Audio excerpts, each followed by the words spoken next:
Welcome to the Positively You podcast. I'm your host, Jessie Larson, and I'm passionate about helping you shift the way you think so you can create a life you're absolutely obsessed with. Each week, I'll be bringing you a guest or a thought that's going to help you feel more optimistic and equipped to take real action. Get ready to push past limiting beliefs, ditch that negativity, and start showing up as the best and most positive version of you. Girl, let's do this.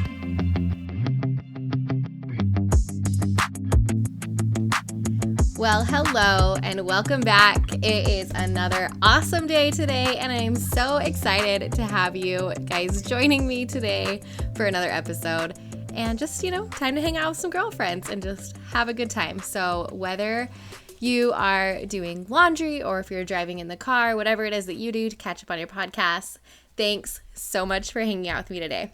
So as you know, or maybe you don't know if this is your first time tuning in, but last week I started a 2-part episode of the positive practices or the positive habits that I've implemented into my life that really make a big impact and a big difference. And I'm sharing those with you to let you get some ideas or some inspiration on what you can maybe add into your life or add in as a daily habit to kind of help you show up as a little bit better and a little bit more positive each day.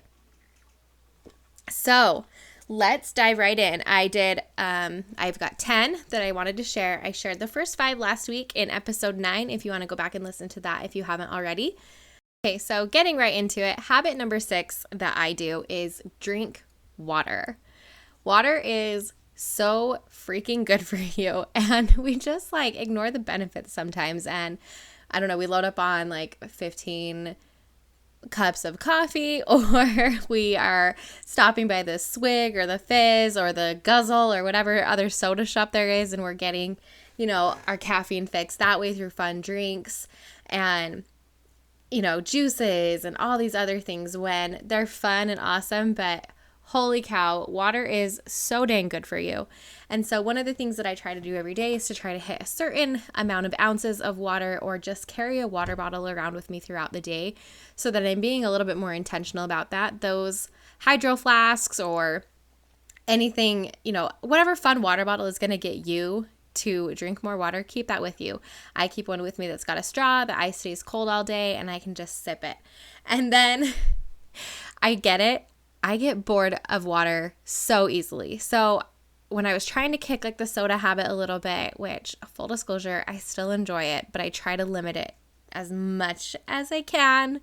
It comes and goes, right? But I do try to make water the main focus. But it gets boring. And so I started by using flavor mix-ins, and I would use, I believe the brand is True Lemon, and one of those, trying to get away from a lot of the crap and the sugar and the extra things in there.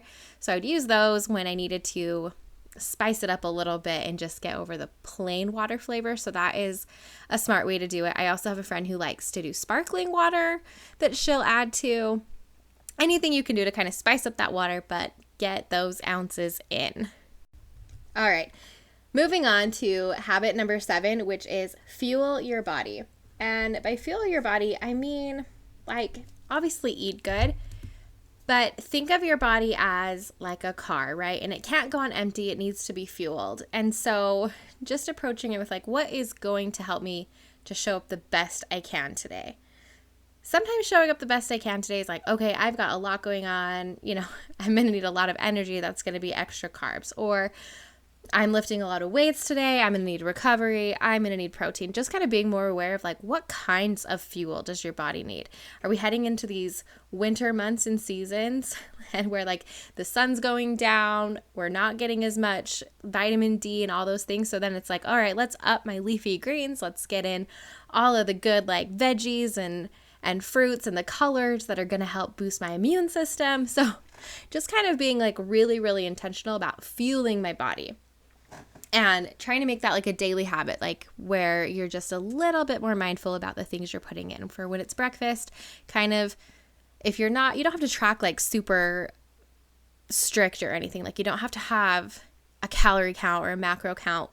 While I do think that macros are awesome and I actually count them all the time, because for me, it's just an awesome way of eating. But you don't have to do that, right? If you can just be a little bit more intentional and understand the fuel that your body needs, and then incorporate that in as a daily habit and just kind of checking yourself. And yeah, there's going to be days when you go off the rails and you like are out and you order an extra dessert, or, you know, it was a little whatever. We all have our days. There's nothing like, don't go out and like beat yourself up about it, but just be like, all right, how am I feeling today? How am I feeling my body today? Just being a little bit more intentional about it. All right, healthy habit or positive habit or happy habit, whatever we're calling these, good things that you do on a daily basis. The next one, number 8, is physical touch. And you can take this and run with it in whatever way or direction you want to, but physical touch, whether that is hugging a friend, hugging your kids. Hug your kids, freaking just as many times as you can, as much as you can. Hug your kids. They need it. And that touch is good for you. It's good for them. Just feeling connected to your family and to the people that you love. It's so good. Me and Connor, we are very big on physical touch. And, you know, it's always like a butt smack here, or just a hand on your shoulder while I'm talking to you, or a cuddle while we're watching a movie. Just being a little bit more intentional about getting that physical touch. It's so powerful, especially if you're feeling down or you're feeling a little anxious or depressed or whatever. Like, that physical touch of feeling like you're connected with somebody is very healing. And to have that on a daily basis just keeps you in a state where you feel loved and where you feel connected. And it's just got a powerful effect. So number 8, physical touch. And like I said, you can run with that if you want and make that as adult friendly as you want, or, you know, whatever, just physical touch. It's so good. All right. Number 9, make a connection. It goes a little bit along with physical touch, but you can take this a different way. Just connecting with people. It is so easy, especially, year 2020, right? To feel so disconnected and that we're just seeing people on screens or whatever. But to make that effort to go above and beyond, to not just maybe double tap as you're scrolling through Instagram, but actually DM somebody, actually give a comment, make a connection. If you have a friend that pops into your mind that you're thinking, how is she doing? Send her a text, send her a call, send her a voice message. I try to make an effort every single day to connect with someone, whether that's online, whether that's on the phone or in person, however you can. How you're feeling connected. Your circle is wider than you think it is. You are connected to more people than you know.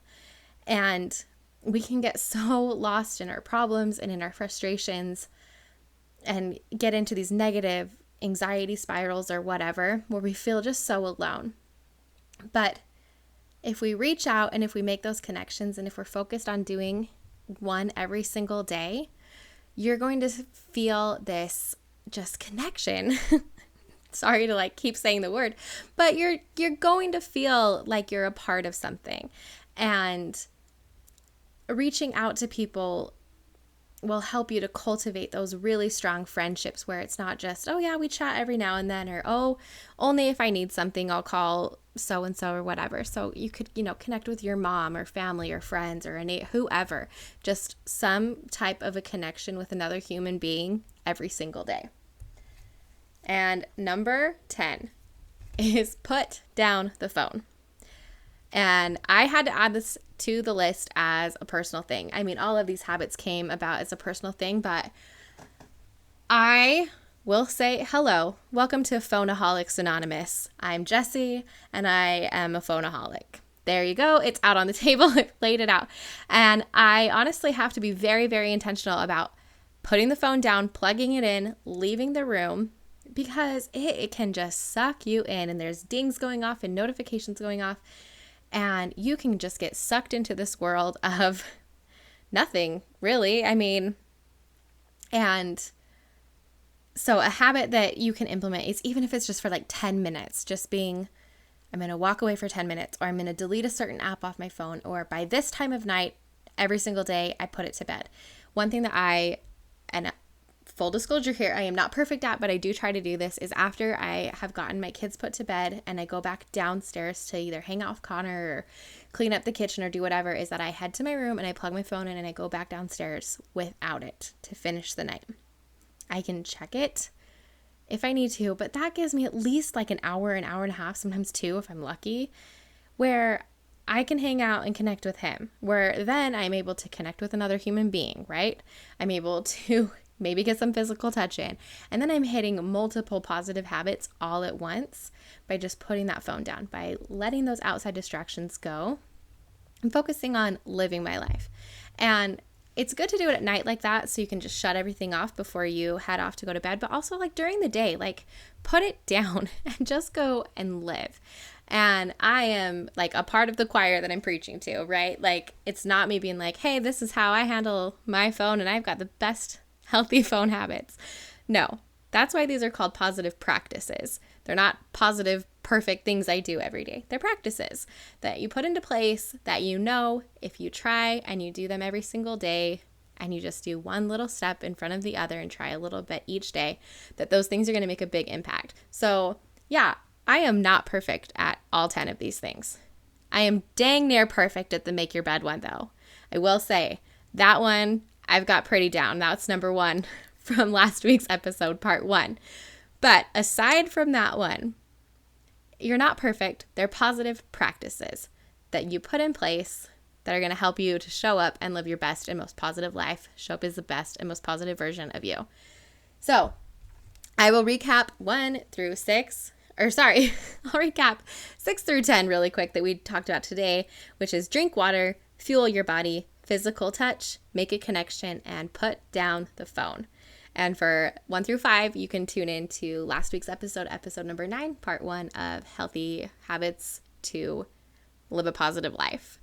And you guys, I am so happy to have you tune in each day. Seriously, hanging out with you is so much fun, and getting your messages and seeing your tags and your reviews, everything. Like, it's been so much fun to connect with you as you're getting inspiration from the podcast, as you're listening to different guests that we've had on. And side note, we've got some super awesome guests coming up that I'm so dang excited about. You are awesome. You are amazing. Let me know if you implement any of these habits, or if they're ones that you already do, or if you've got one that you would add to your list. I would love to know what it is. And you know what? Thanks so much for hanging out with me today.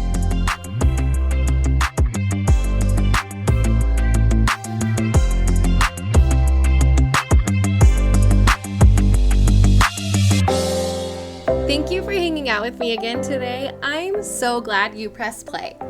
If you want to take a quick second to share this episode with someone you think would love it too, that would be amazing. If you're loving the show, make sure you go and leave a review on iTunes. Reviews are like magic for podcasts, and your review will help get this show into the ears of more amazing women just like you. And come find me over on Instagram. I'm there at positively.jessie, and I cannot wait to hang out with you some more. So until next time, have an amazing week.